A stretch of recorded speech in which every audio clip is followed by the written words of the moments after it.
these mics here. Usually we just talk without the mic. I want to make this kind of a very informal kind of presentation. If anyone has any questions, you know, there's 4 of us here from all different locations as far as our backgrounds go. So if you guys want to know anything or understand anything of the path that stones take from Nigeria, Colombia, or Thailand, or Brazil, and for me, maybe more East Africa and South Asia, please feel free to raise your hand, ask a question or anything, okay? Is there anything you guys would like us to focus on in particular in regards to our discussion? Okay. All right, so I am going to begin in regards to what I feel particularly about this, I guess, concept of ethical gems. For me, I've traveled all over the world. I've kind of spent time with people from many different cultures and backgrounds. And I've grown close and fond of all kinds of people. You know, people in Nigeria, in remote villages where people don't really travel, in Colombia, in Pakistan. You have a question? I'll get back to you. So, my take on ethical gems kind of is an amalgamation of all these areas that I've visited and what I've learned. And for me, ethical gems, I mean, it's really an inaccurate concept because gemstones are inanimate, right?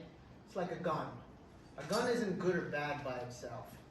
It's really the person that wields it or that uses it that makes it good or bad. So the same thing with gemstones. It's really the person that, you know, brings them out of the ground, that sells them, that buys them, that adds that value of, is a gemstone or was it sourced ethically? And the reality of the situation is, in the industry, having seen it from pretty much the mining end all the way to the finished end, we only can trace the history of a stone so much, right? So we're all kind of at the mercy of our suppliers. Some of you may think that, okay, Farooq goes and he buys these gemstones inside of Pakistan, so he knows exactly where they come from. That's really an inaccurate notion in the present day.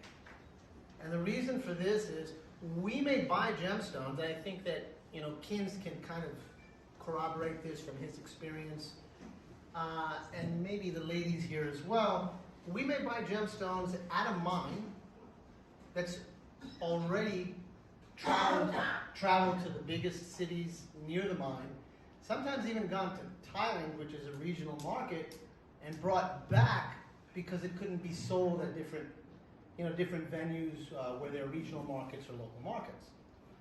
And we don't even know that.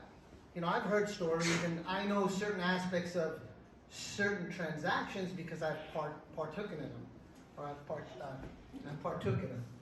For example, I have taken stones and sold stones from Tanzania to Nigeria. I've taken stones from America and sold them in Pakistan, taken stones from America, sold them in Madagascar. And a lot of times during that route, origins change. Origins become gray. People think those stones come from those locales. Or, you know, they formulate their own ideas in regards to the routes those stones took. So this whole concept for me of ethical stones, I mean, I look at it as a great marketing tool, you know? And yeah, we should try to source gems as ethically as possible, but once again, you're at the mercy of your supplier, and that's it. And they may be benign, you know, you may completely believe in your supplier, they may be great, but their supplier may have sold them something that you really can't account for. which is very common with things like rhodolite where they're mixed together from different origins, or a stone being called Mahenge garnet, which technically is not from Mahenge. It just looks similar, it's kind of lumped together. Or umbalite garnet, another trade name that was applied to a brighter colored rhodolite, which was named for a particular region inside of Tanzania, but is now applied to Malawi garnet. So I don't necessarily say these things are bad, it's for the individual to kind of decide. So I'm going to give it to Kims to kind of give his take on how he feels about it, so you can kind of see how it compares in regards to Nigeria and maybe some of the other areas as well. Yeah, thank you, Farooq, for setting the stage. And it's an honor to be here. It's good to see a lot of friends and good, familiar faces here. As a lot of you know, our company, Choice Gems Co., basically sources sapphires mainly from Nigeria. And when I think about ethical sourcing, I think about it as basically being fair to the people that source the gemstones and the brokers. Because a lot of times there are a lot of unknowns and there are lots of things you can't really control. And by that I mean, when you have very good relationships with your brokers, you kind of know the mines that they deal in, and you know that, well, those mines or the money the revenue that is coming from the sales of those gems aren't funding things like terrorism or, involving child labor and stuff like that. So it's just sort of like building that relationship with the broker and knowing that they are, you're paying them a fair price and they're paying the miners a fair price. A lot of times we try to source gemstones from direct, from the mine itself, and I'm sure Farooq would agree with this, that increasingly it's very difficult to even buy from miners. Because a lot of people think that, oh, miners are just ripped off, they don't know what the values of the gemstones are, but increasingly they're just becoming, very difficult to deal with, because a lot of times when they see foreigners, they just assume that, you're going to sell the stone for like 10x. And it's very hard to even make a deal with them. And so you kind of have to deal with brokers. And I think that just kind of gives the market a fair ground, because everybody makes something. Now I go to Nigeria. I mean, the last time I was in Nigeria was 2019 because because of COVID and all the travel restrictions and stuff. But when I go to these mining communities, I can see that they are living a fairly decent life. It might not be the kind of life that we are used to here in the US, but they are, they're thriving. And the gem industry, like when you buy a gemstone, the ripple effect down to the communities, you can see that. And, one of the things that I think, US companies like mine and others, have to do is to support these miners. A lot of times they're small mines. I'm talking in terms of sapphires now. They're small mines, they're family-owned mines. A lot of them might not have the tools that they need, the appropriate tools. So the company, one, can support that. And now when you're supporting that, you're increasing the yield for these miners, and they're able to make more money, and you yourself as a company are able to make more money from that. And then you can look at like social gaps, things like, are there enough books in the schools? Do they have like, running water? And those are some of the gaps that the government does not fill. I think those are the gaps that part of those profits can fill. And at the end of the day, even though sometimes you can't completely determine the origin of the stone, but you know that the business activities that you're conducting there is not causing harm to the community, rather it's making those communities to thrive. And I totally agree with Farooq, because a lot of times, even when you buy stones from the mines, you cannot really say 100% that it's coming from that mine. Now, with years of experience, when you see the stone, you can say, yeah, this is probably from here. But a lot of times, the probabilities are not 100%, because those stones might have traveled around the world and ended up back in that mine. And I'm sure you've heard stories where people have bought literally synthetic rubies in a mine because people can take, synthetic rubies and like impregnate into the ground, and you see them digging it and you think that it's really coming from there. Some of these things, they're still unknowns, but I think when conducting business, and if you're doing business with the best intentions, and you're doing business, to not just to make profit, but to also ensure that the communities thrive where these gemstones come from, that's what I see as ethical sourcing. If you want to define ethical sourcing by U.S. standards, or by the way, the Montana mines operate, for example, will be in two different worlds, right? So it's kind of like looking at what a resource appropriate context, a culturally sensitive context, and seeing, what matters to these people. The fact that you see a kid in the mine, does it really mean child labor? Some of these kids, they've gone to school and they just accompany their parents, to the mines, Doesn't really mean that they're forcing them to do the work or whatever. They might just be learning. It's almost like how a kid learns maybe I'm a faceter and my kid is learning how to facet from me. Those kind of things happen. So sometimes when we look at this, the mining operations from the lens of like, what is culturally appropriate here? What is the resource context? Remember that the US is a high resource country, is much more advanced. So a lot of the stones from these mines, they come from mostly low and middle income countries, and it's different. So we have to look at that from a different lens. And I'll stop here for now. Well, I agree totally with what Kelly said earlier. Sorry. So, in my perspective, I can say the same about culture. I've been buying directly from the mines in Pakistan. I've been buying also, from Colombia as well. Colombia has changed a lot, has 800 years of history of mining, and now it has become totally, let's say, like formalized in a way that now they're mostly like the big companies who are mining, and they're directly selling to the exporting companies, and all of these people that are like working at the mine, they're working for them, but they're not really like working in an artisanal way anymore. I mean, it's harder and harder. In Pakistan, I've been there a couple of times already, and it's also a different way of dealing as well. And most of the people, they're from that area. There are four generations already like working at the mine, all relatives, cousins, fathers, daughters, usually women, they're not working at the mine. But in a cultural point, this is the same thing. So you have to understand that whatever you're buying, like from one concession, one mine, you have also your cousin that has one pit, and you might be buying also the gemstones from him.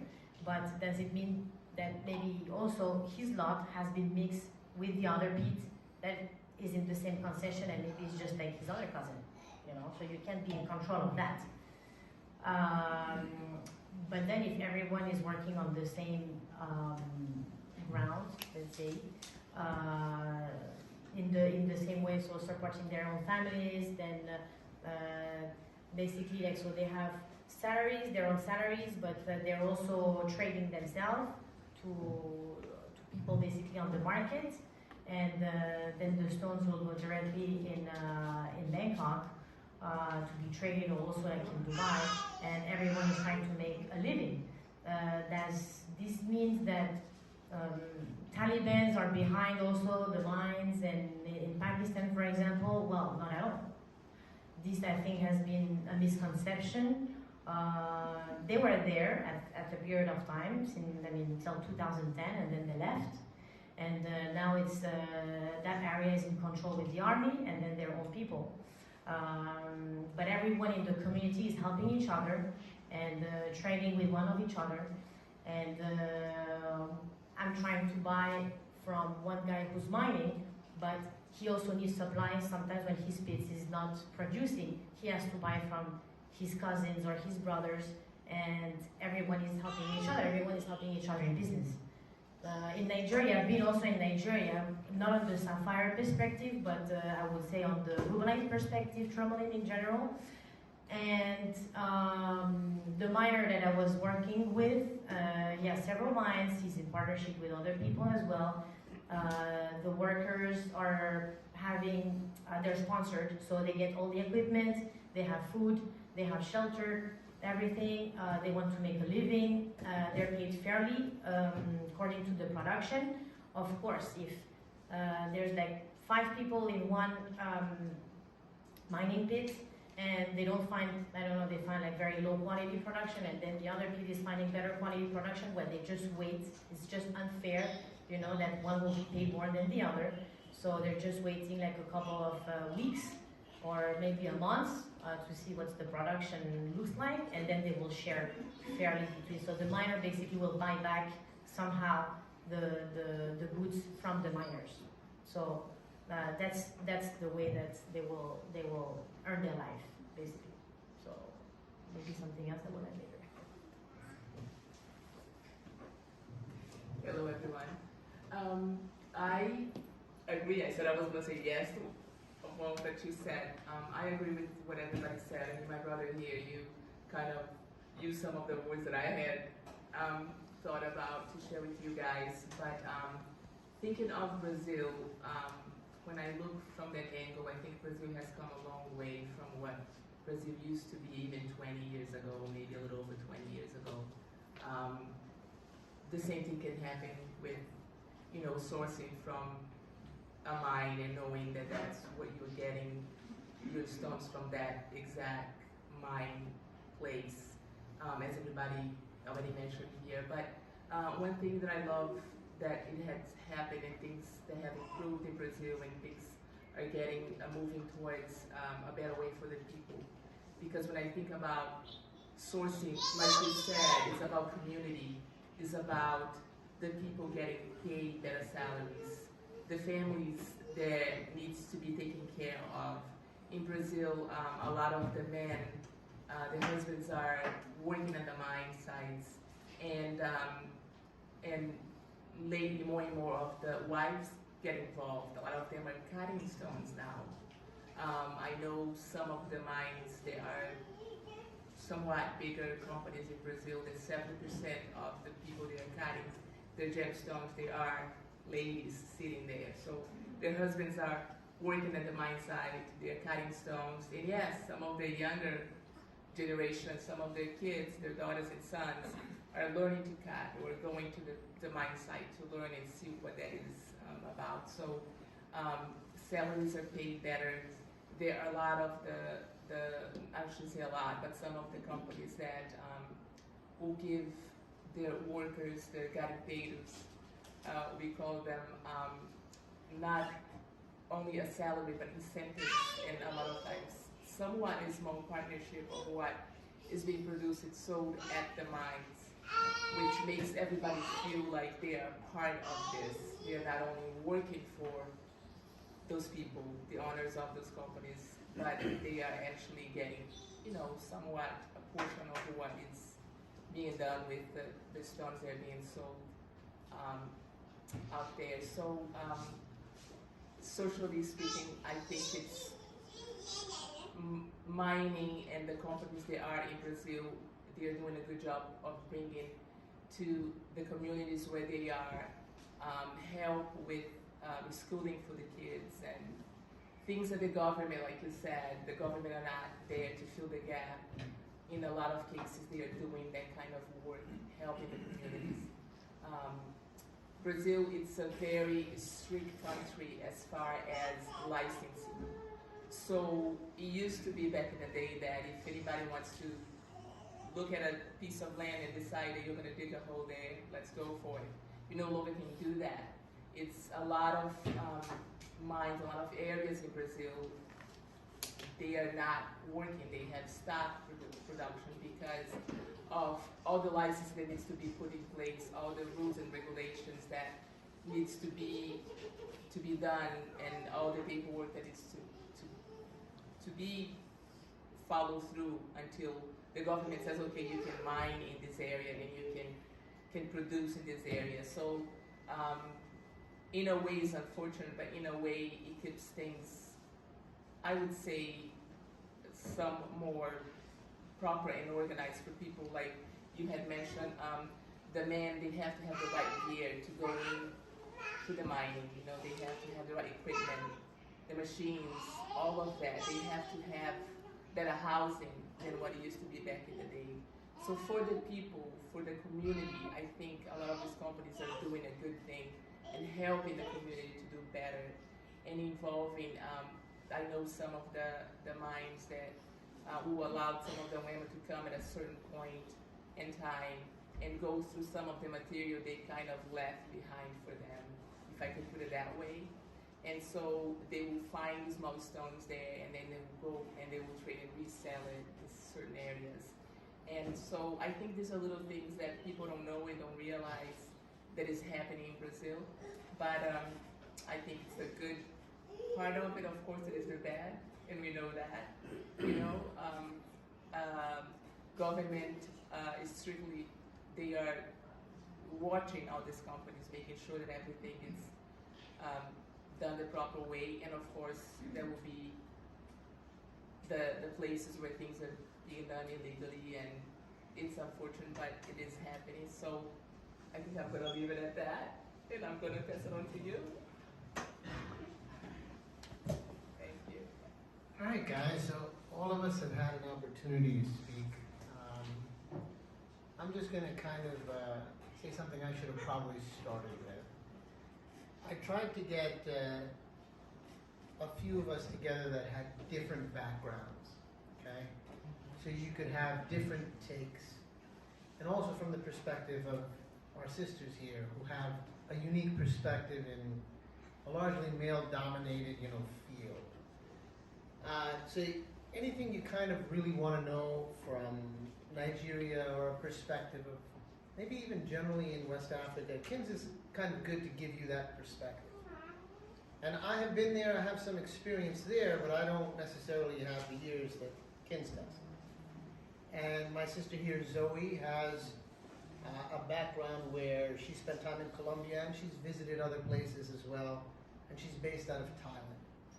So she has a very unique take, being one, a woman who's running her own business inside of Thailand, but also being a woman who's visited many mining areas and engaged in transactions as a woman with miners in those countries. And my sister here, Keller, is a jeweler inside of LA with a background from Brazil. She traces her history there. And I don't even know, is it third generation? Yeah. Third generation in the gemstone field. Her dad is Fifi, a very well-known, explorer, miner, and kind of gem hunter like me. Just an older version of me. I have a very eclectic background where my mother is Tanzanian and my father is Pakistani. So I've always been exposed to very resource-rich or gemstone-rich areas. So I didn't want our perspectives to necessarily conform. This is all off the cuff. I have no preparation at all for tonight, and I don't think any of us do. Okay? So this really is about you guys, and kind of allowing you guys to ask and hear what it's like from people who don't necessarily sit behind a booth only and buy from someone who brings stones to them, but who've actually had history inside of these countries and these regions. And they can accurately account for things from the perspective of time. It's one thing as a dealer like me to go into many of these countries and spend a day, a week, or a month buying stones. But to live in these areas, speak the language fluently, you understand things that I cannot understand if you're from there, right? So I strongly, urge you guys to think of any questions that you may have in regards to that. Back there. I have a question for you. Shoot. Some of the discussions that we've had here today about heating gemstones in order to enhance them, etc. One of the things that she mentioned is that in Sri Lanka and a couple of the other places, they no longer allow the rough to be sold. Rather, it must be cut in country and then possibly recut once it comes over here, because the cut might not be the quality of the level that some of the other fasteners could do. Is that, do you see that as a trend in the future in order to give more intrinsic value of the stones back to the country of origin?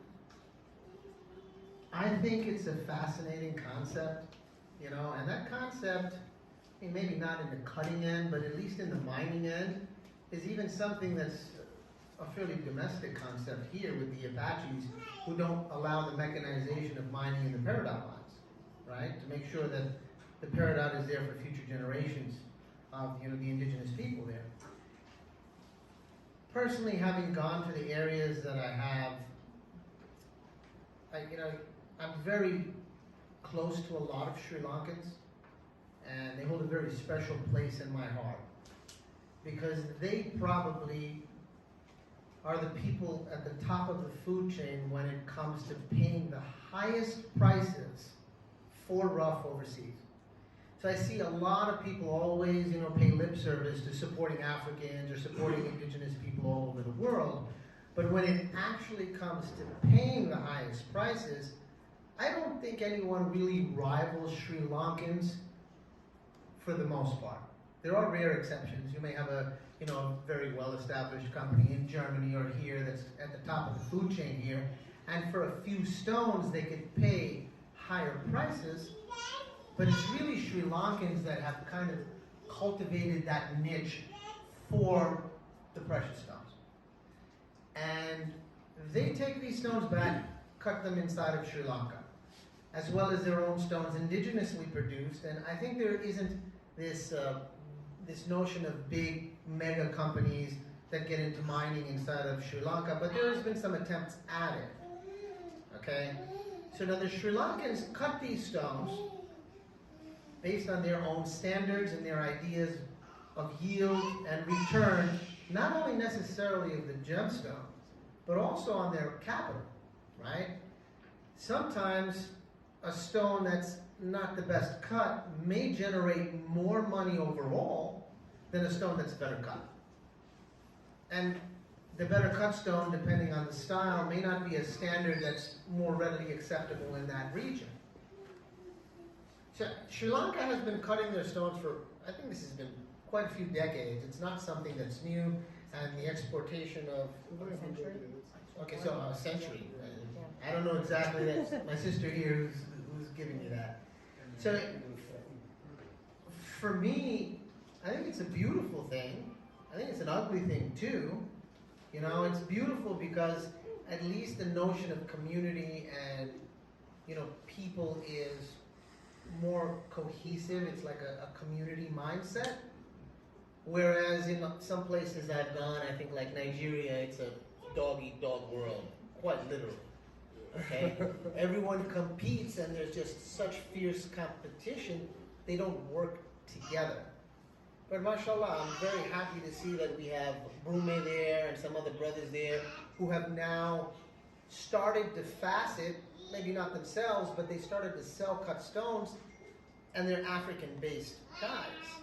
That's very beautiful to see. Africa kind of has lacked that in comparison to Pakistan and Afghanistan, where there's this huge domestic, you know, movement towards cutting. And I think the standard inside of Pakistan has probably excelled faster than any other area that I know, as far as the standard of cutting goes. We're not talking about American precision cutting. We're talking about, you know, your traditional, you know, cuts. You know, what have now been kind of referred to as the Russian cuts, or, you know, something comparative. But those cuts have kind of stood the test of time, and I mean, for me, they're more universal than a precision cut stone. So, yes, Sri Lanka has kind of not, you know, allowed the exportation of rough, And there's always gray area in all of these rules and laws where things manage to go across borders or across oceans by some means. But generally, Sri Lanka has done a very good job at ensuring that the cutting has stayed in-house locally. And I think there are people who here kind of have purchased cut sapphires that are Sri Lankan or from other origins sold through Sri Lanka and recut them. Sometimes it's easier, So in my take, I don't necessarily think it's a bad thing. It could be good, it could be bad, it just depends on your perspective. And I will give Kins an opportunity to speak on that as well. Yeah, no, I think that's a great question. The way I view it is, I think,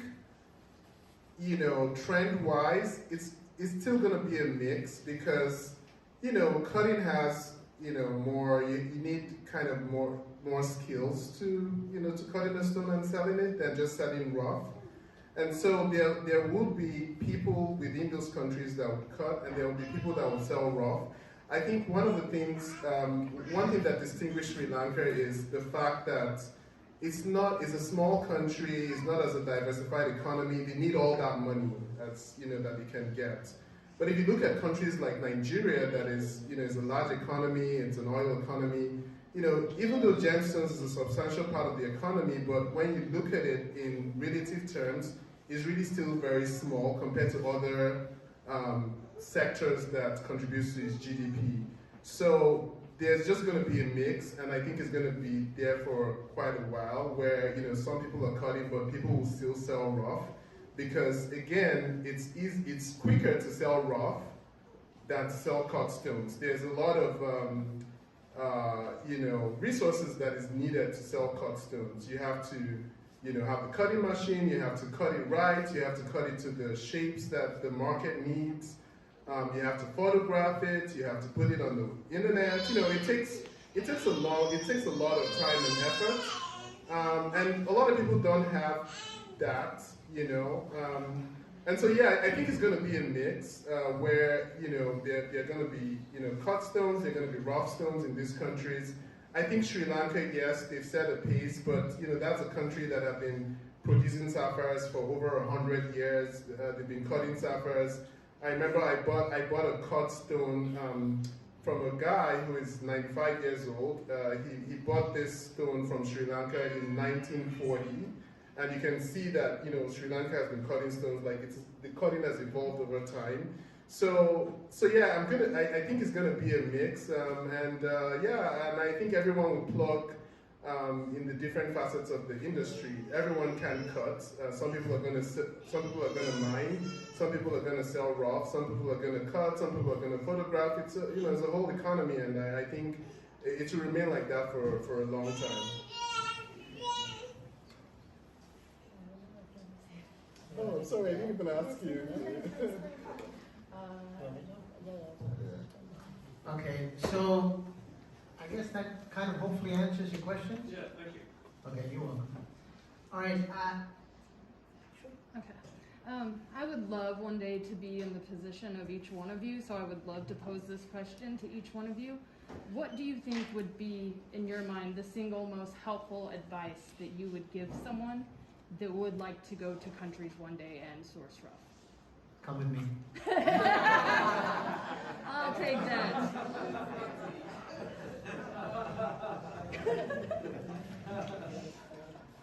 Yeah, sure. Okay, for her to start, like kind of do what you did. So. Yeah.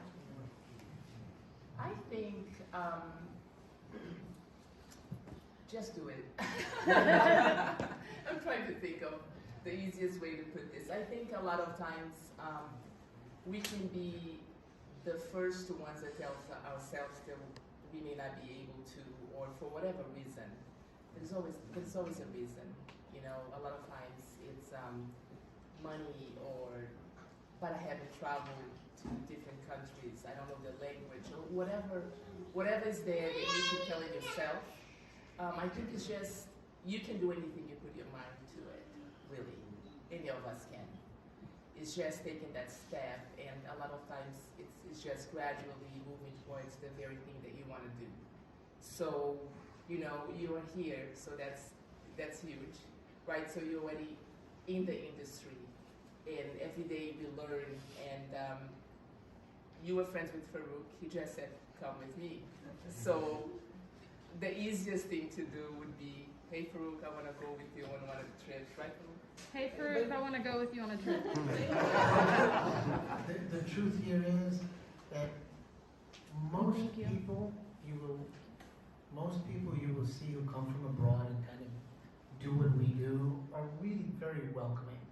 Yes. Okay, I think you can even go to Keller's you can booth go. and you can ask her Thank you. and say, "Hey, I want to go to Brazil. Yeah, you can come with Can you help me?" me. Absolutely. I think Kins would be like, "Hell yeah, you want to come to Nigeria? No problem." Yep. And I think so. We also, to get a break from the 9 to 5, day to day kind of. If you came to Thailand, she'd take some time out to show you the ropes. And I would love that. Absolutely. I know I would do the same. It just depends on how much I'm balancing, just like all of us in regards to life. So, and it's not only with us. I gotta say, most of the people we meet, I think in Nigeria, everyone is friendly as hell.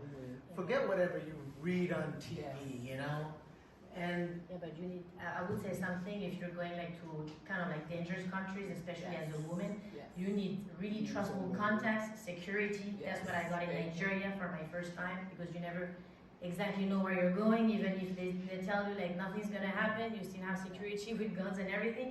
Colombia as well, even if it sounds very safe, you never know. Yes. The guy who owns the mine might have like some things of revenge or whatever from 25 years back with somebody else. So you need, trustful contacts, security, and this definitely.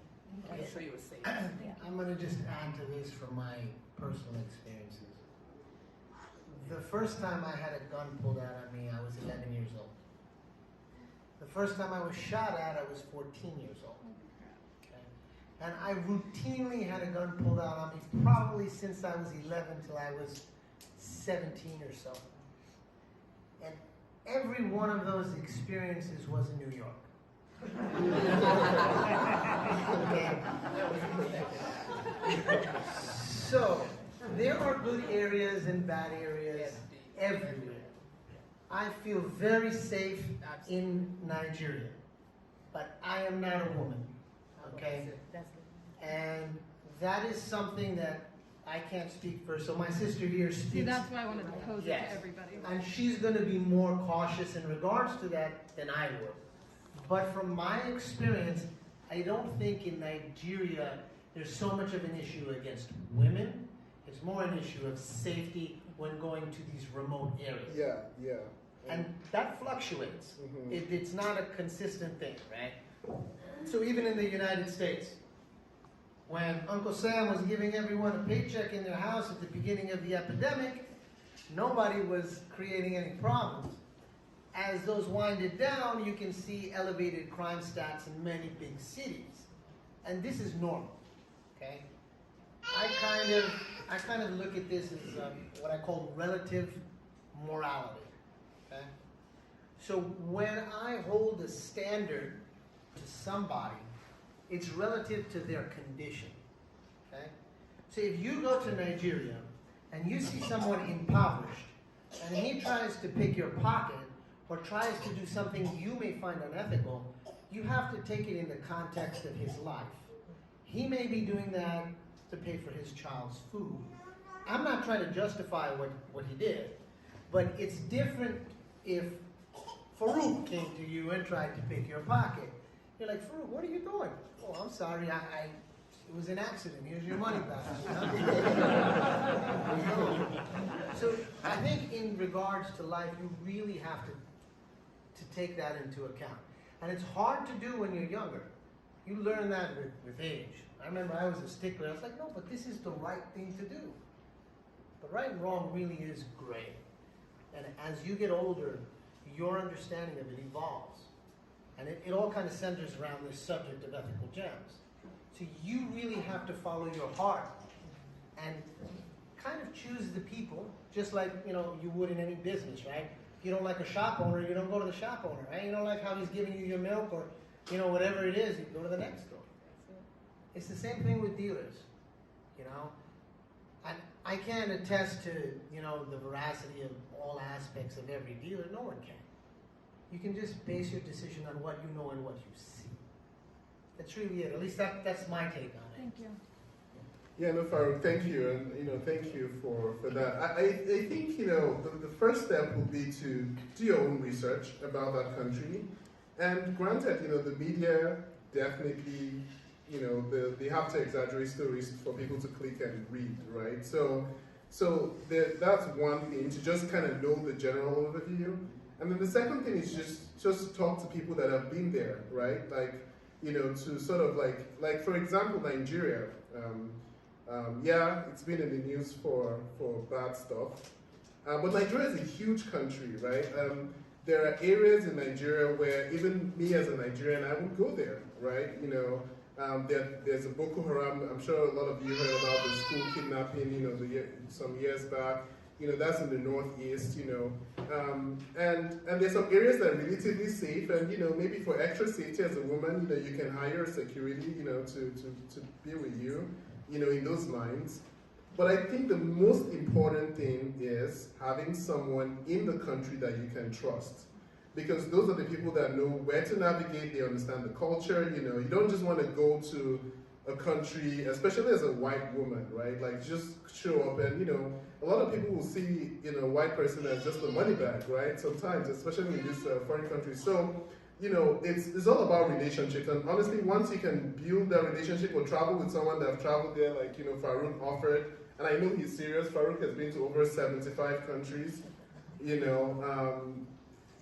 and he has built a lot of relationships. Even Farooq has introduced me to people in Nigeria. And I'm originating from Nigeria, you see. So those kinds of relationships are what makes it work. Because they would take care of you and make sure that you're safe. And, and you find that, a lot of times when you go to foreign countries, they're very hospitable. I know a number of people here, you guys work in Kenya, and, they're very hospitable. They want to make sure that you're safe, and they want to make sure that you're okay, and yeah, so it's doable, and it takes years to build that relationship, but you have to take the first step, and the first step is by just doing your general research, meeting someone that knows the place, going there, start building relationships, and over the years you just realize that you've had a grown network. And you find out that you don't even need to travel to that country again because you've built those relationships. They understand what you're buying. They can buy for it. They can buy on your behalf. But it's always good to go once in a while, visit them, and make sure that you're kind of in contact with them. But it's all about relationships. Yeah. Thank you, guys. Yeah. Well, I think I said everything. He said everything too. Yeah, you guys are amazing. But yeah, local person, it's the most important thing. Yeah, for sure. Any other questions? D, back there. Could you discuss some of the environmental aspects of mining? So, ethically, you don't want to leave huge scars across the earth or things like this. All right, so I'm someone who attaches more value to human life than I do. Too. I'm going to come to so for me, that's the priority. And if someone damages the environment to sustain himself as far as livelihood, I can understand it. But there are cases where a company can, and they have certain ways that they've made, this infrastructure that allows them to prosper, and they leave an environment very damaged, right? So I was inside of southern Tanzania, and I went through an area not too far from, in the Lindi region, I think it was, not too far from Ruangwa. And man, I put a video up on this, and there's just miles and miles of just holes kind of dug everywhere. And they were never filled up again, right? So it's like, wow. I was just looking at it, and there was an Asian gentleman. Don't want to get anybody in trouble. I don't want to get in trouble myself. So there was an Asian gentleman who kind of had the lease in this area, right? And the way that the mining there was set up, I think is unique in that area in East Africa. It may be very different from other areas. It's definitely different from Pakistan, definitely different from Afghanistan, definitely different from anything that I've seen. So an area is leased out, and then all these artisanal miners come and they dig in that area, right? And let's say it's a gold deposit. That's what this was. So when they find gold, this gentleman who has the lease actually has, you know, a station there, and all these people come and sell the gold to him. Okay? It's kind of a cooperative effort, right? But at the end of the day, it should be his responsibility to put all that, you know, all the mud back where it came from. That wasn't happening. Do I feel bad about it? I feel bad about it, you know, in the sense that, yeah, if it could be something that you know, you could have avoided or you could have, you know, resolved without leaving things as they were, then yeah, they clearly should have been done. But at the same time, this is government follow-up, you know, and a lot of these governments are not necessarily on the straight and narrow. You know, they may have some of these policies that they attempt to institute that are great on paper, like socialism is, you know, but in reality, you can't really apply it, you know.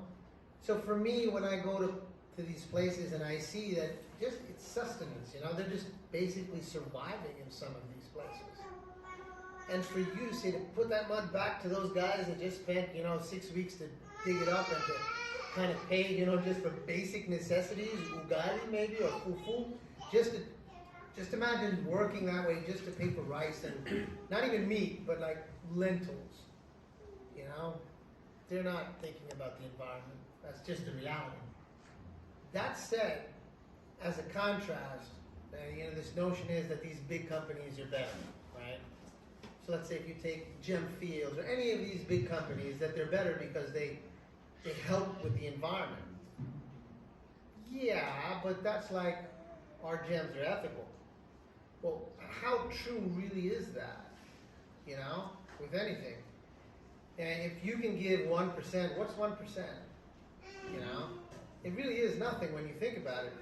We pay a lot more in our taxes here. I mean, when you tally up how much we pay in taxes, it's a heck of a lot more. That's not saying that they're all bad, right? So big companies serve a function. Artisanal miners serve a function. And they really should be in like a symbiotic relationship, but it's not always the case. So in Mozambique, they've outlawed artisanal mining. Now, is the environment more important or is feeding those guys more important? And, you know, just to give you kind of a little backdrop to compare. I think in 2006, I ventured into Mozambique. And it was my first time there, didn't speak no damn Portuguese.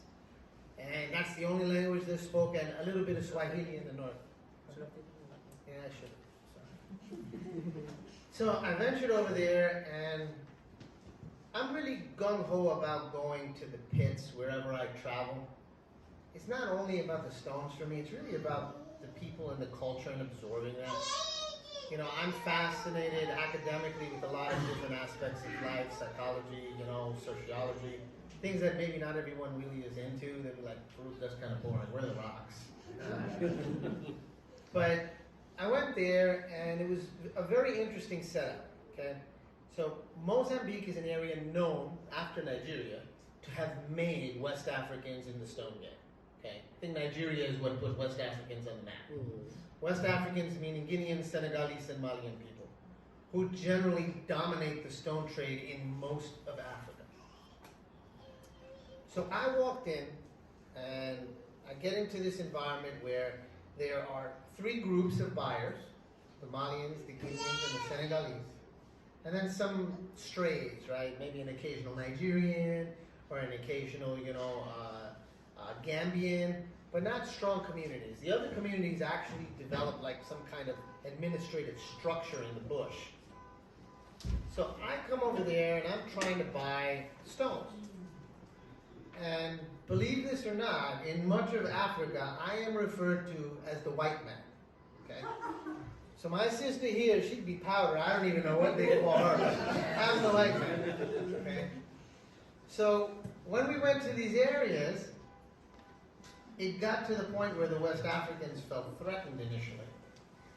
And that was because my skin color and Mike, who's also another white man, his skin color attracted more attention from diggers. So the diggers would approach us first. And they didn't like that. So it got to a point where they sent some ministry guys after me from the Ministry of Geology. And I was in the bush, and it just so happens that we were looking at, I don't know, a 7-gram beautiful Paraiba that was what they call jambalao, or purple color, or stuff that heats to the best Windex. And we're in a room, and in the process of us looking at this stone, someone opens the door. I completely, put the stone in my palm and I cover it. And it's a ministry guy. And this ministry guy is like, "What are you doing here?" Well, for him to know we were inside of that place, someone had to tip him off, right? So it got to the point where now he wanted a bribe, and up until that point in my life, I think I had given one bribe in my life. I just, on this notion of right and wrong in my head that has since changed, I said, "Man, I'm not giving you nothing." I told him just like that, and Mike was there. Mike was like, "Oh, Farooq, oh, we're going to have problems." And there was this brother who was half Mauritian and half West African. I think he was from Guinea. He paid on our behalf without consulting us, okay? And then later on, he comes to me asking me for this money. And before he does this, the ministry guy says, "Okay," like he got his money, and he saw that it was problematic to collect from me and Mike, so he said, "I don't want you here anymore, you gotta get out of here." So the guy essentially leaves, he's given us a day or something, and this guy, I think Pablo was his name. I don't even know how we got a Pablo in Mafuku, but I believe that was his name. So he wants to now collect what he gave as a bribe, and I said, "I'm not giving you nothing, I never told you to give a bribe." So he got offended, and it was an awkward situation, but we ended up leaving from there because we didn't want to make the situation worse. And being a stickler for this sense of right and wrong that I kind of had since I was young, growing up in New York, seeing a lot of what I did, I said, "No, that guy's wrong." So I essentially hopped on the first flight to Maputo, which is like on the other end of the country. It's like New York and California. I take the flight there with Mike, and I'm in the ministry the next day, and this guy arrives after we did that saw me in the mines. He sees me, and you could just see his tongue was just like, how the hell did this guy get in Maputo in the ministry before I did? And I started to talk to, his bosses and everything, and they gave me the rundown on what I needed as far as a business license, a deposit, working with a local who needed to have a certain percentage, kind of like a socialist kind of thing. In most socialist countries you go to, it's like that. You need a local partner. And in the process, he takes out all the mapping for the area. I still have pictures of this from that time. And he shows me all the claims that various people had taken, predominantly West Africans from my recollection. And I said, "Well, how much is a claim, or how do I get a claim?" And this guy essentially, what he says to me, the gist of it is like, "Farooq, I'm tired. I'm tired of these West Africans. I'll give you all of their claims if you give me $50,000. Okay, this is just to give you an idea of how gray law is in that part of the world. And it is gray here too, it's just it takes a hell of a lot more money here than it does over there. For anyone who thinks that it's not gray here, that's definitely inaccurate. So this guy says this to me, and I'm like, huh? He said, if he's willing to take $50,000 from me, tomorrow someone else is going to come in and he's going to give whatever. And I clearly understood that there was no point in that. So I said, okay, I just kind of took pictures of the maps, did the groundwork, and poof, the next day I was back inside of Nampula, and I think within 48 hours or something, I had most of the paperwork ready for our company. Found a local Mozambican, gave up, whatever we needed to, and I was back in the bush. The same guy comes, he sees me, he's like, oh. He didn't even say anything to me, he just kept walking. And everyone who essentially created the obstacle understood that we were there to stay. Okay? So just understand that in the context of these big companies that come into these mining areas and gain sway. It's at the expense of the artisanal miners. Is it right or is it wrong? Okay, I'll give you another scenario in Mafuku that I witnessed at the same time, which is the Pariba area in Mozambique. There was a time where there was an outbreak of cholera. I was there, and I think I was there after the fact slightly. But they told me essentially it was like $1 to get the cholera pill. And these Mozambicans were dying, and these West Africans wouldn't take out $1 to pay for their cholera pills. Okay? And at that time was a different time. Pariba was a phenomenon that was unlike any other phenomenon. Not like zircon, not like, like other stones that we knew where if you bought it for 1, you sold it for 2. No, you could buy it for 1 and sell it for 50. Okay, there was a 50-fold markup. Not even bringing it to America. You could have just bought it in Mafuku, took it to Nampula, which was like a 2-3 hour drive, and boom, you would make a 20, 30-fold markup. So when we were inside of Mafuku, we had all these 16-year-old kids there who were West African, who had no damn license, but they made so much money, they were driving, Toyota pickup trucks, crashing into trees in the middle of the bush, and we're just like, wow. So they were making that kind of money at that time, and they were still reluctant to pay for those cholera pills. That's not something I would have done, right? But I mean, everyone has their own moral compass. So now there came a time where there was a blowback or a push from the guys who had the mine licenses. Initially, everyone was, digging on their property and they wouldn't say anything. Now they wanted to enforce their rights to those claims. And what ended up happening is they approached the ministry and they got the police involved.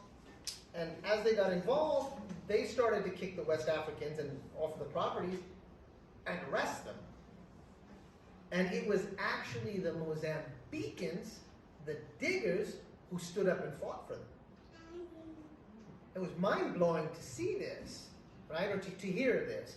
So the same guys that wouldn't give money for a cholera pill actually had those same people who were dying defend them, because it was like, those guys provide us with our livelihood. You can't take them out. So it's not very black and white. There are a lot of gray areas here, okay? And Mozambique taught me that Africa and much of the third world, much of the world is gray, right? And it really is, like I said, the same thing with finding ethical gems. It's really dependent on the person that you buy your stones from.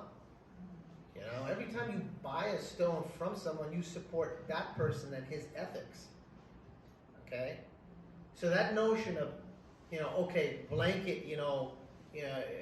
blanket prejudice really for a stone, says, okay, I'm not buying anything from Afghanistan because I'm not supporting the Taliban. Bullshit. Do you know how much atrocious stuff our government does? And we indirectly pay for it. We actually directly pay for it, I'll give you an example. In Afghanistan, we sponsored the government that was in power before the Taliban just came into power, right? And there's this gentleman, his name is Rashid Dostum. He is the vice president, or was the vice president of Afghanistan. He was a former warlord who, was a remnant of the communist war that happened when we funded the Mujahideen, and they fought against the communists to prevent communism from coming into Afghanistan. Well, a couple of years ago, this guy, while we're supporting him as the vice president of Afghanistan, he goes up and he's at some kind of tournament called bushkashi. So in this country we got basketball, in Afghanistan they got bushkashi. Bushkashi is you kind of take a carcass of a cow, you run around with it holding it on a horse, and you throw it in a circle, and they're teams. I don't really know the whole sport, but it is a sport there. So in the middle of the stadium, Rashid Dostum sees the opposition candidate come, who's of his same tribe, and he had kind of made fun of Rashid Dostum's people, and some of them were attacked by the Taliban and some of them had died. So he takes this guy in front of the entire stadium, brings him home, okay, against his will. He sexually assaults him for 7 to 10 days. He raped him, okay? He raped them, his soldiers raped them, and after 7 to 10 days, these old guys come in. You know, inside of Afghanistan, a lot of the community listens to the elders. So the elders from that particular tribe came in, they're like, what are you doing? He's from your same tribe, let him go. Finally, they let him go. They let him go, he goes to an American military base, and boom, when he's over there, they verify that he was sexually assaulted, they give the medical report. No one can touch Dostum. Nobody. The government is afraid he has a 10,000 private militia. They need his support for the government. And who subsidizes that? We do, indirectly.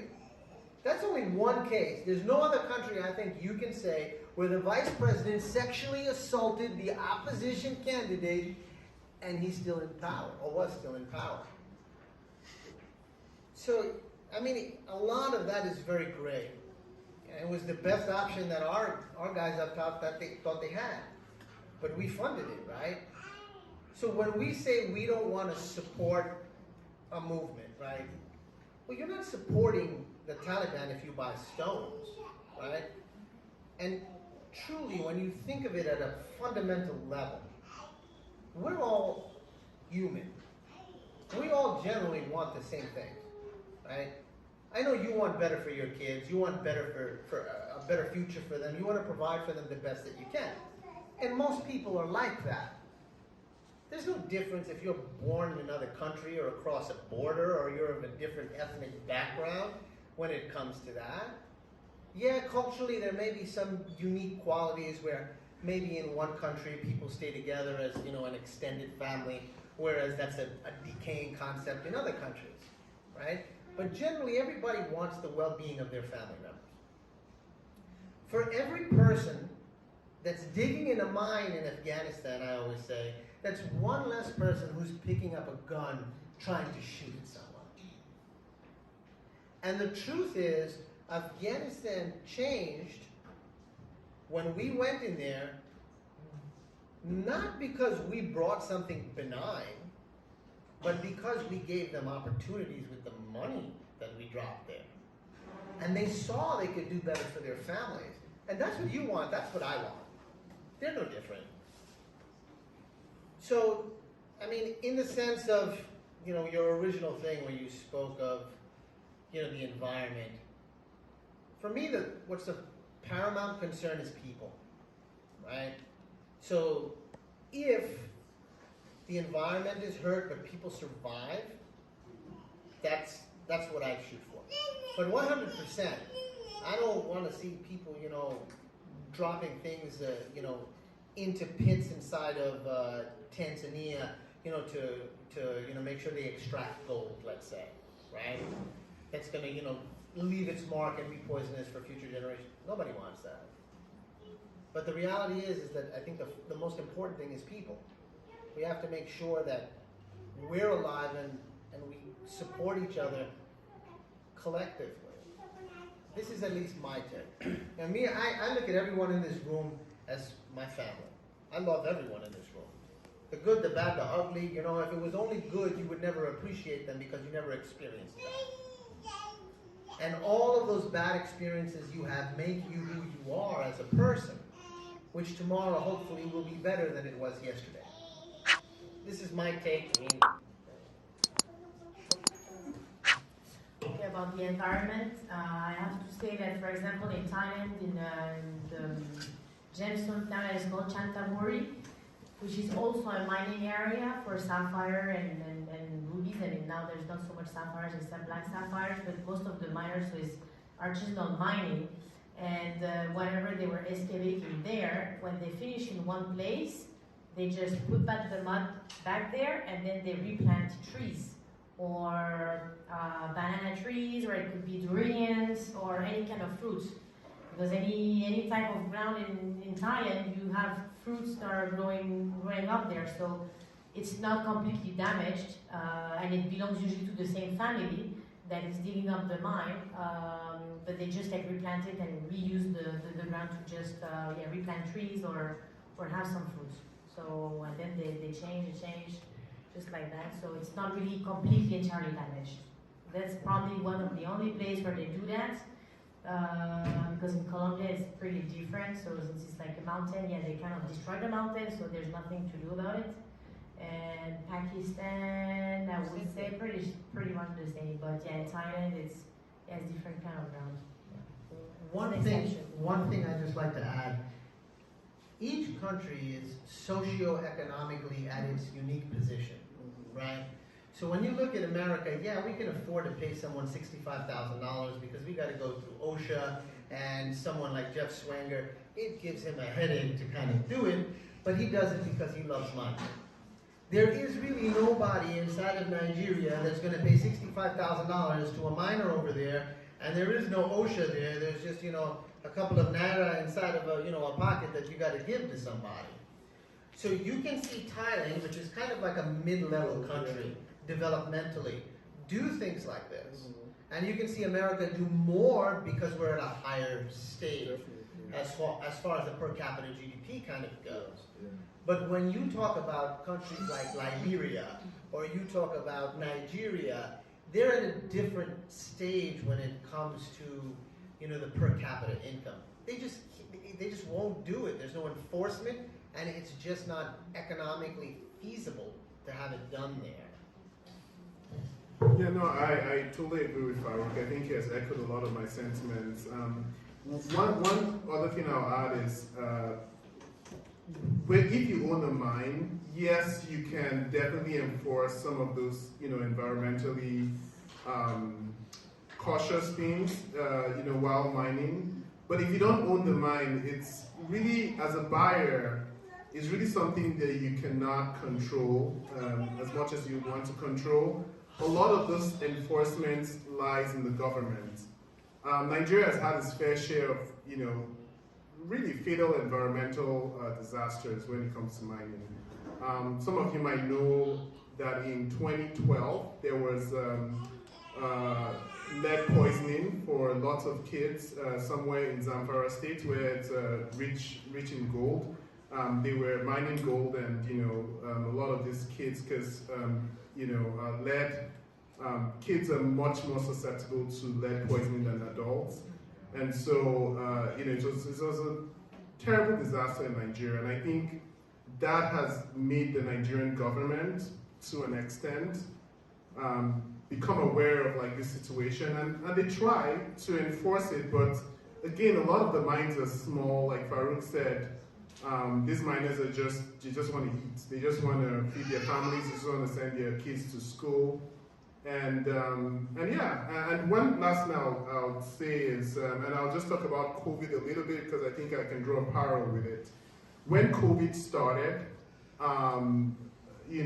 everyone didn't know how to deal with it, right? So we started the lockdowns, and a lot of African countries saw what the United States and Europe was doing. They're instituting lockdowns, and the governments now sort of announced a lockdown as well in countries like Nigeria and in other African countries.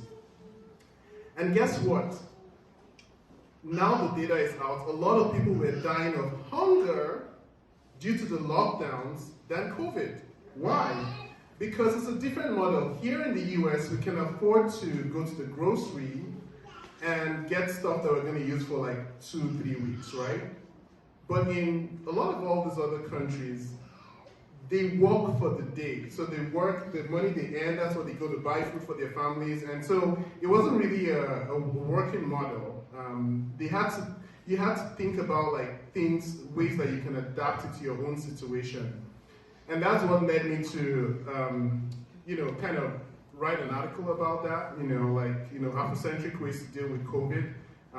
Some of you may not know, but in my other, I have another life, which is medicine and global health.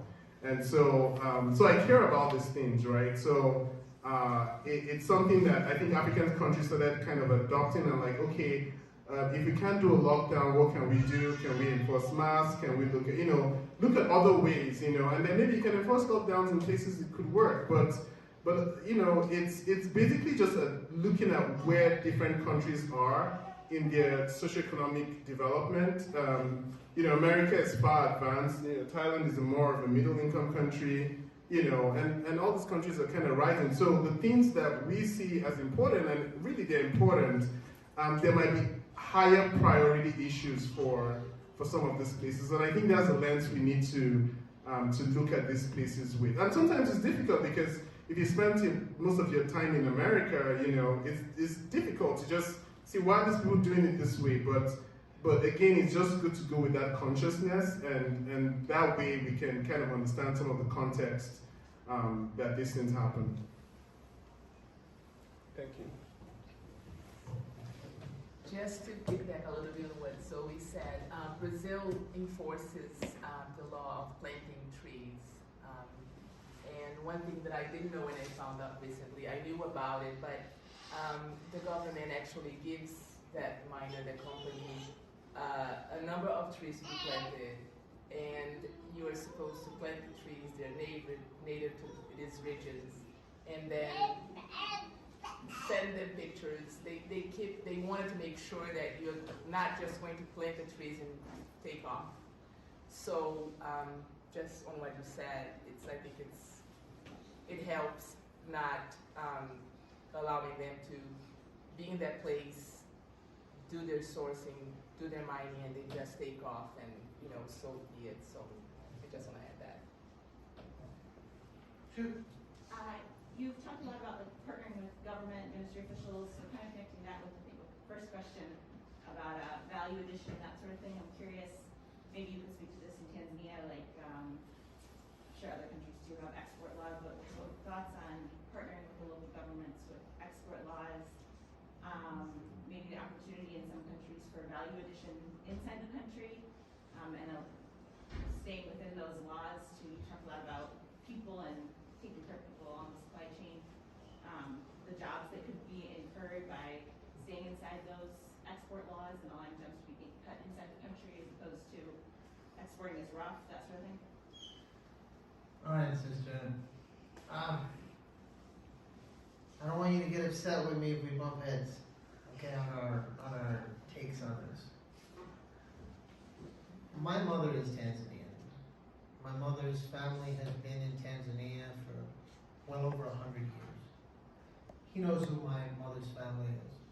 Simba Safari is my family, and there are a lot of other people that you know who are my family from my mother's side. I love Tanzania. I'm not big on authority. I'm big on people. If I feel an action is right, but it's in gray area, I may roll the dice and roll in that gray area because I believe it's correct, right? And there's so many laws in the world, even in our own country, that are there on paper but not enforced. Okay. Many people here may be surprised to know that adultery is actually a misdemeanor in many jurisdictions. But our own president can go around and boast about things he's done and not be prosecuted. So in regards to Tanzania, the first thing I'm going to say is I have gone to many mines. I've dealt with many diggers and I've dealt with many people in between. And this notion of where people from the West are taking advantage of people in Tanzania by underpaying for goods, that's a farce for the most part, okay? I think anyone here who has gone on location and bought knows, number one, we don't get our goods for pennies on the dollar. And number two, there's a Mzungu tax, okay?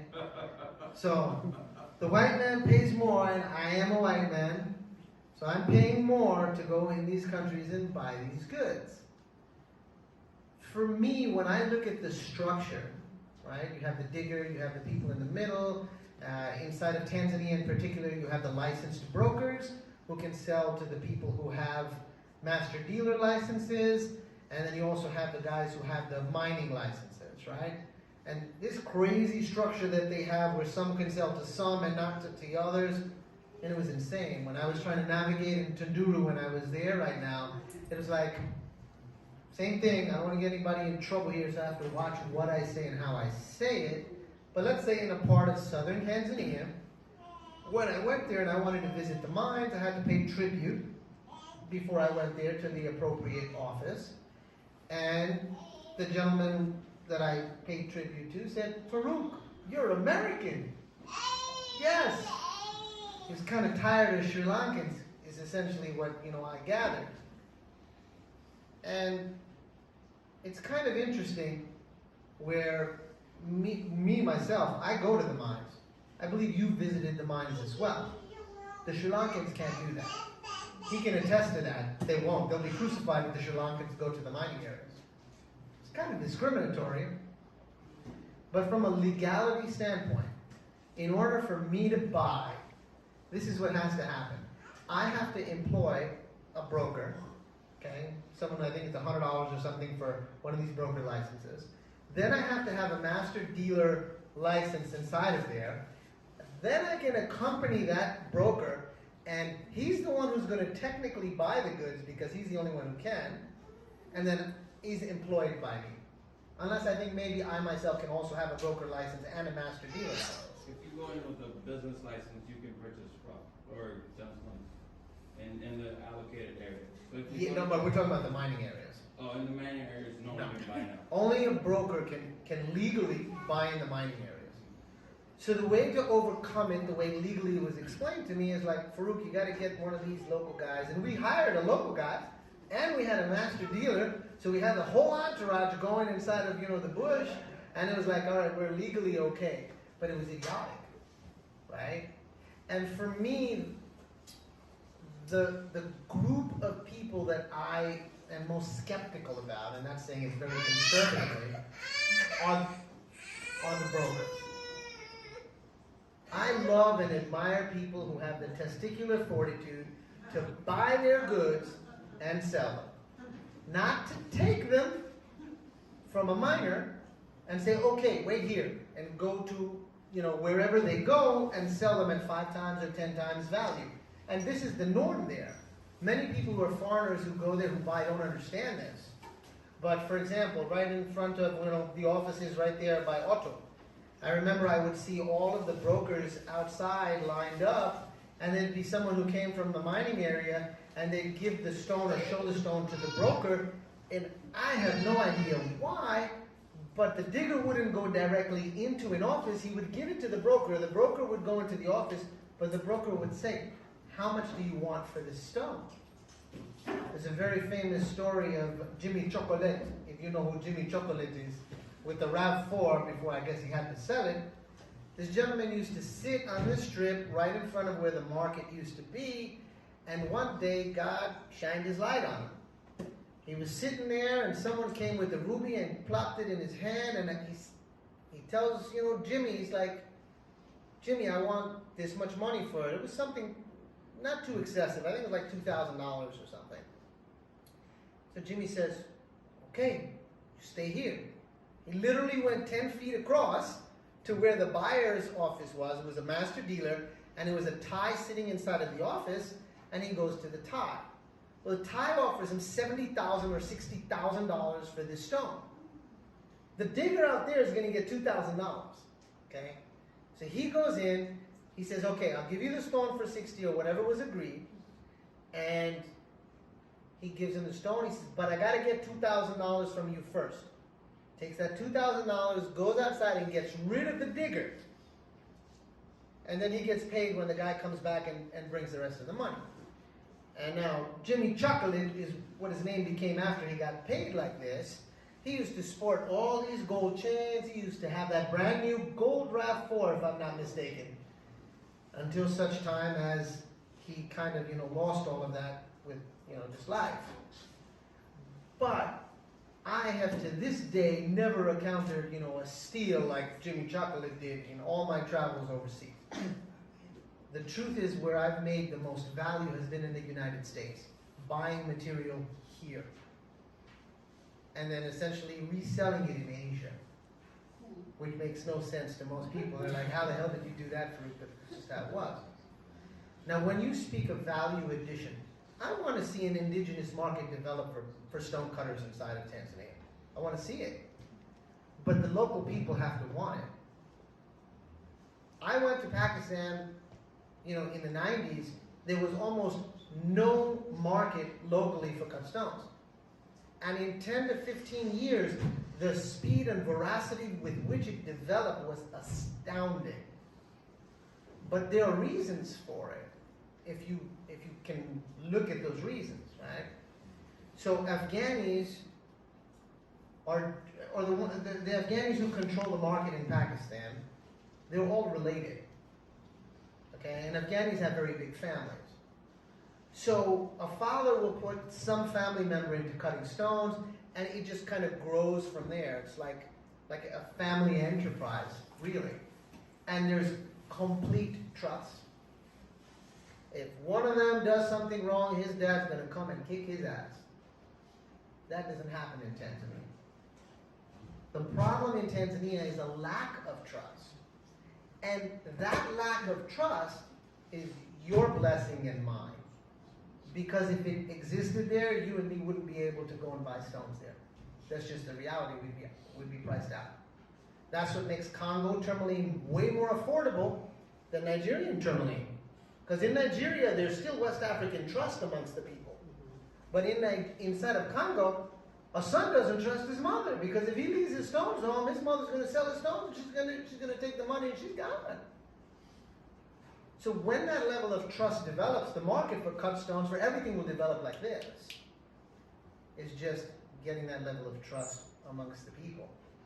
It's unfortunately really cutthroat. At least inside of Nigeria, there are groups that work together, usually tribe-based or, you know, even family-based. Pakistan is the same thing. Many people don't understand this, but the market in Pakistan is actually dominated by Afghanis. Let's say 90–95% of the market in Pakistan is actually, you know, they're actually descendants of Afghan refugees who came in '79. And the Pakistani government never gave them papers. So they technically don't have legal, you know, citizenship or anything, but they're a very tight-knit community. When I started in that community, I remember going to the refugee camps, and they had nothing. Now those same refugees walk around and they can buy $500,000 parcels and pay cash. So, do I want to see the market develop in Tanzania? Hell yeah, I do. I would love to see my African brothers and brothers all over the world, you know, develop markets locally and learn to kind of trade with us on an international level. Tanzanians are very underrepresented when it comes to international trade.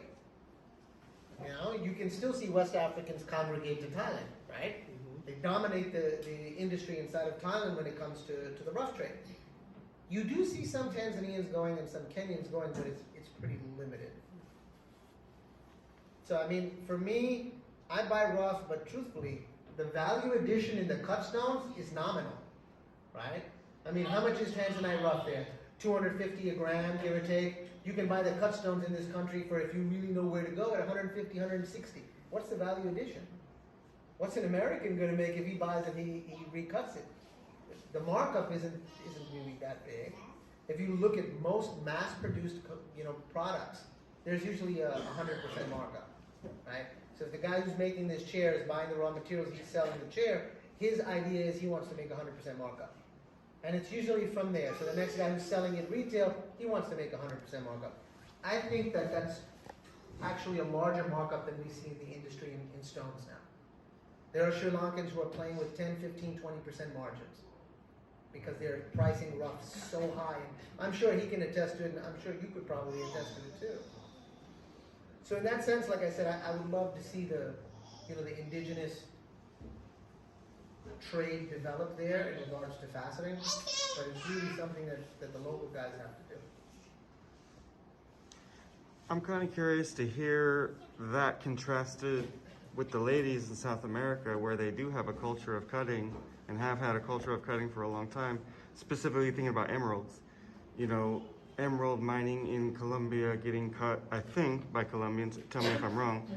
But how does that, or how, maybe a better question could be, how might that be an interesting inspiration for another community where they have mining but no cutting? Okay, so before I pass this to Zoe, who's going to speak on this way more authoritatively than I would, when I went to Colombia with my cousin not too long ago, I don't know, 5-10 years ago, I don't really recall seeing many women partaking in faceting. I don't think in any market I've ever gone to, except maybe Thailand I've seen a little bit. I don't think there are many women that partake in the actual art of faceting. Yeah. It's dominated by men. And I think maybe I recall one woman very vaguely in Colombia who may have been a cutter. Yeah, I would say the same. It's mostly like a man thing. Also, like from my childhood, my dad hired cutters, men, like not women's. There are two, yes, they're, as he said, they're pretty well known. One actually right now that is in Thailand. But other than that, no, but really I'm thinking about what is the... But mining, yes. If you're talking about mining... No, sorry. What is the implication of the fact that the stones from Colombia come out of Colombia cut almost, I think, always? Do you really get a lot of rough? Yes, it's true because, well, they got that knowledge, they wanted to add this value before it was exported. For them, like, they had no interest, I think, on selling the rough outside. They're in control of their own rough. It's a local thing from local people, I would say. So the only rough that you're gonna see outside of Colombia will be like really the low grades that is being piled up from the mines, and that will be sold for 80 kilos or 100 kilos to Jaipur, to the Jaipur markets. Mm-hmm. But everything that is facetable and high grade or commercial grade is going to be cut in Colombia and just be exported to the US or now Hong Kong, Thailand, Europe in general. I think they understand very quickly, I think, the value that was there. But this is like very long time already in history, since the Spanish that came to colonize Colombia. Started from there. But I mean, to throw that kind of back to her question, talking about the same situation but in Africa, do you think it's really important in Colombia the way that they've set this up, like as far as added value to the rough materials? They did. Yeah, just one thing. I think it's a very different backdrop, right? So Tanzania has a lot of stones. There's huge variety, and they could never cut all of the material that comes out of Tanzania. Relative to emerald production, which is way smaller in scale. Like, they could literally probably cut all of the emeralds domestically and still have labor to cut them. So to compare those, it's like apples and oranges. Okay. Yeah, it's true. He's completely right. Well, if you look at, for example, one big company, MTC, that is owned by the American stakeholders behind. Everything that they're mining, especially on the high-grade material, everything is cut in Colombia. They have probably like 30 cutters. 30 cutters that are working every day. So it's a lot of stone, but also at the same time, it's not so much stones. The other mines, they also have their own cutters. If you take, for example, Cunas, this is a Colombian family. They also cut their own stones, but they have like 10 cutters, something like that. They're also busy every day, get layouts and everything, and then that's it, and then they sell it directly to outside. So yes, it's a much smaller market. Let's say that is controlled, I will say, by 12 companies, 12 exporting big companies. And I would say half of them, they all have some kind of partnership with the mines. Yeah. Did I answer? I think so, yeah. I'm just thinking about this as an interesting model. I mean, I hear what you're saying. It's not a exact. You can't exactly compare them. Sorry, so it's adding value in a sense that okay, like the I think it all started also, you know, with Colombia, with the emeralds at the beginning, you know, like if you take in the 60s or when my dad started also like in the 70s, it was kind of like illegal kind of like trade, you know, because a lot of the dealers or the miners, they were involved with drug dealing as well, right? At the same, you know, time of Pablo Escobar and all of that. Since he passed away or got killed, let's say, everything started to be like more formalized because they didn't want to have, you know, like this tag. The Colombians didn't want to have this tag also like on their front heads. Then they were like, okay, whoever is dealing with stones is also dealing with cocaine or, you know, like this kind of, you know, bloodbath and everything. Since I think 2007, the government, what they made also for the local people, so let's take like for artisanal miners, everyone is allowed, let's say like in Musa region, to be able to mine near the mines, but they have like a social security number, they have to be registered, and they're allowed to sell a certain amount of carats per month. So they sell to like big dealers, so they sell like to smaller companies. Usually it's like 50 carat. They're allowed to sell like 50 carat a month. But then this goes also like in terms of value. So you can also kind of like trick that, you know, somehow because like, what if this guy, you know, he's get 50 carat, but he's worth like, I don't know, $50, you know? And what about this guy who has like 50 carat to sell, but is like worth 1 million? You know, it's kind of like unfair. So anyway, there's tricks to that, but it has enabled them to have social security, to have like healthcare, because they're registered. They're also somehow like paying taxes, but not just that, they also are able now to have a bank account because they were not even registered. Everything is cash, you know. So formalizing all of that, it has,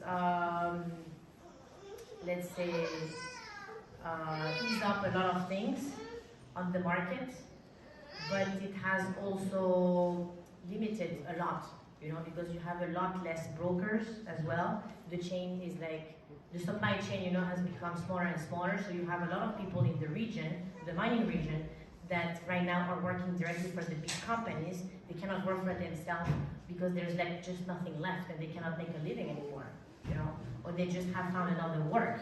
Let's say they're like nearby, they're working for the not coffee makers, but the lands where you produce coffees and everything, so they just have changed to another job. So, but the value is added already from the beginning, yes, that's for sure. And everyone is paying the taxes. There's no way you can export emerald legally without paying taxes or being weighted at the Ministry of Mines before. Everything is sealed. You go to the airport, hand carrying, everything has to be sealed, everything is checked. So yeah, basically it's pretty formalized now. Yeah. Thank you. Any other questions, guys?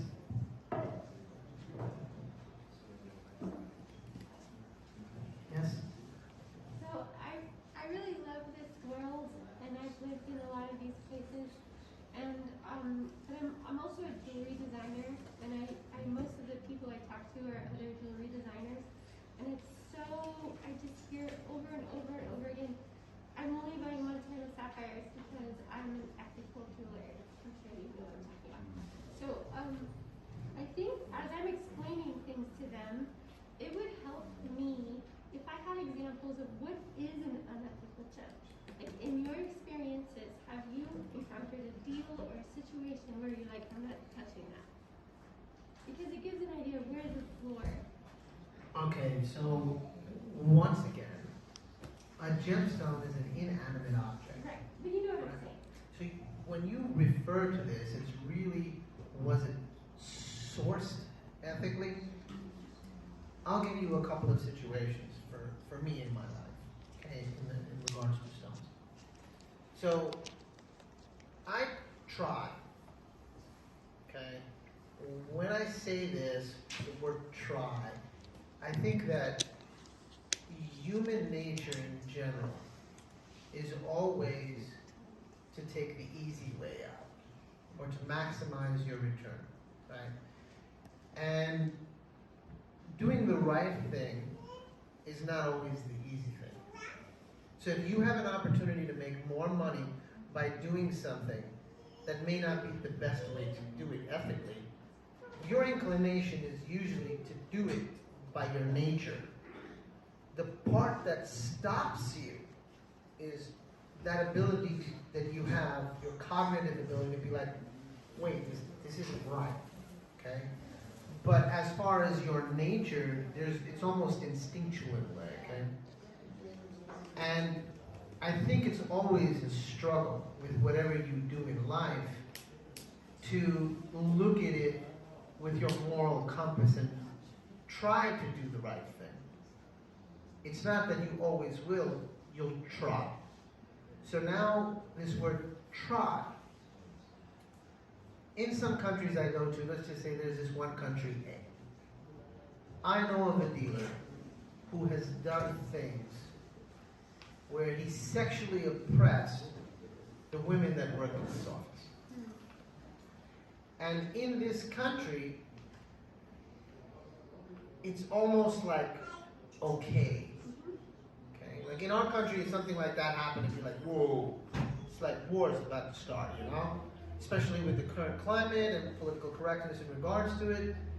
But in that place, just to give you an example, he had women working for him and he could sexually take advantage of them because they were his employees and they were dependent on him. Okay? Now I go to buy stones from this guy, and do I buy stones from him? I don't like to buy stones from him. And do I go to him and look at his stones? Yeah. Do I buy stones? It's highly unlikely I'd buy stones from him. Okay? So that's one example. Okay?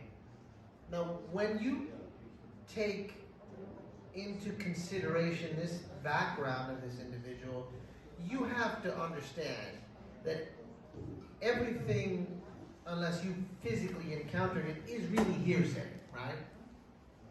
So I've heard this, it's been corroborated by multiple people, but it doesn't necessarily make it true. All right? So to contrast it with another situation, I had an office somewhere at a time. And my former partner once was walking with me, and we came across another dealer who had been in charge of importing his goods. And my former partner, who I was close to, and we're still close, but he essentially tells me at the time, man, he stole like some stones when he imported, you know, the import to our office. I'm like, shit. Me, ethically, I find it difficult to shake someone's hand like that. Okay? Right? I'm like, I'm pretty much the kind of person, growing up in New York, I'm very vocal about situations like that. Like, I'd rather not say hi to you and pretend to kind of, you know, pay lip service to this situation where we're like, you know, friends. So, I remember he came up to me, the same gentleman. He's Muslim, and the guy who was my former partner is Muslim. The way we greet each other is to say, Assalamu alaikum, which means peace be on you. So that same guy, who my former partner had told me had taken things from him, came up to me and took his hand and said, Salam. I never reciprocated. I never reciprocated because of what my friend told me. And every time I saw the guy, I would just look at him like what a douche, you know? And then, a month later, I saw my partner go up to him in front of me, say, Assalamu alaikum, and hug him and kiss him. And I'm like, what the hell? I never shook his hand. I didn't even have anything to be upset with him about. Yeah. But just based on that hearsay, it was enough to manipulate the situation to make me understand things in the light that I did. So, the question that you essentially ask, everything you hear and you see, you have to take with a grain of salt. You have your own cognitive abilities, and God willing, hopefully most of the people here have the abilities to discern right and wrong. So when you look at gemstones, I don't care if they're from Montana, you can have unethical Montana stones. Someone could have robbed Montana stones and sold them. I know plenty of people who dig up in Montana, and if I told you the things that I know, I could compare them to unethical practices inside of other parts of the world. Okay? So ethics really is based on the person. And like I said, you can't account for every single turn that a gemstone took. No, I understand. You answered the question with your first example. I would love to hear from the rest. Sure. You go first. Yeah. Yeah, so sorry, I have to, I'll give an answer, but I'll have to run because I'm supposed to meet someone that's leaving tomorrow, so. Yeah, but I'll say this, it's just knowing who you're sourcing from and knowing what their ethics are, because a lot of times it cannot be completely controlled. Now, if I'm someone that's gonna buy stones deliberately from a mine where they're just mistreating the miners, you know, then I'm not ethically sourcing. Yes, there's certain things we can't control, and even those stones might end up with another ethical person, but I would say it's best to buy from the one you've researched on, people have told you about, you know what the ethics are. Sometimes the stones that they might have might be unethical, but you know that these people are doing their best to ensure that they're people-centered in sourcing their gemstones. Did you have an example of where you said no, where it crossed the line? Yeah, so there's a mine in a place called Borno State that essentially became controlled by Boko Haram, you know, and any stone that I know is coming from there, from Borno State, I've never bought from, because it's essentially you're indirectly funding the terrorists. Yeah. But thank you everyone. It was really an honor to be here. I'm so sorry that I had to leave earlier than normal, but it was really a great discussion, and safe travels back, and it was really, thank you for the invite, Farooq, and thanks everyone on the panel.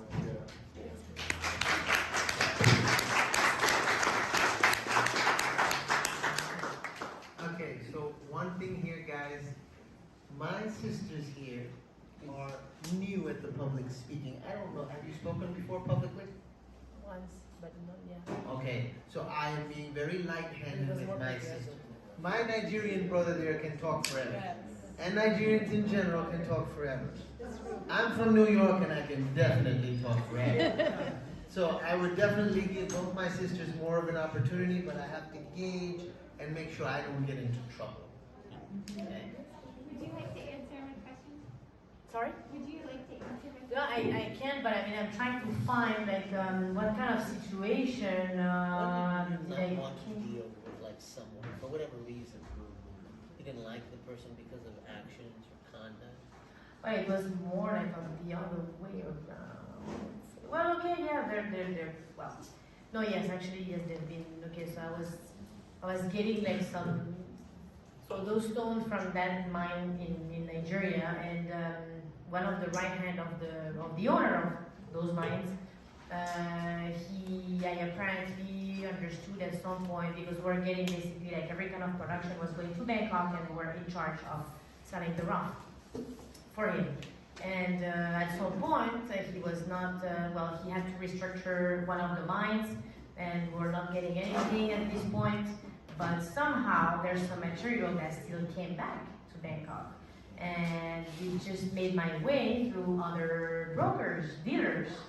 And so when I had to tell him, he was like, probably the security guy or something like that, like must have partnered with somebody from the outside. And it's not really stealing, it's sharing.